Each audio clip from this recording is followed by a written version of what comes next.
I want you to be sensitive, though, to Jewish exegetical principles. We're dealing here with the Jewish mind speaking to Jewish readers.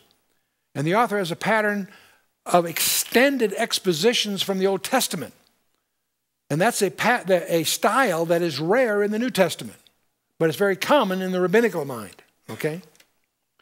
The author sought to reorient Old Testament texts to the situation by using common rabbinical practices without violating or altering their actual sense to their original audience. In other words, the writer takes subtle liberties with the quotes that he takes from the Old Testament to make his point. I'll show you what I mean by that.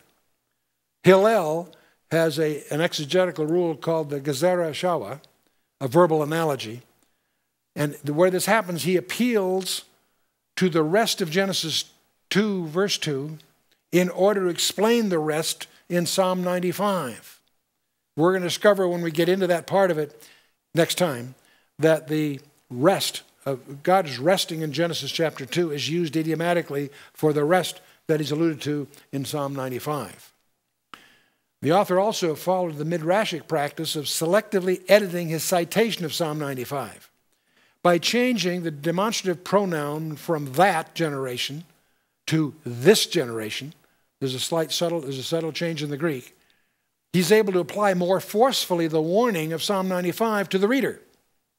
Instead of saying that generation, he took that liberty to rhetorically make the point that applies to us as well.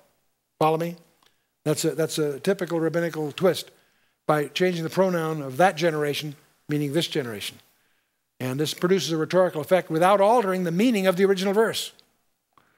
Another example of the author repeated use of today in Psalm 95:7 to modernize the Old Testament text and to stress the urgency of its warning to his audience. Both these things don't do violence to the text.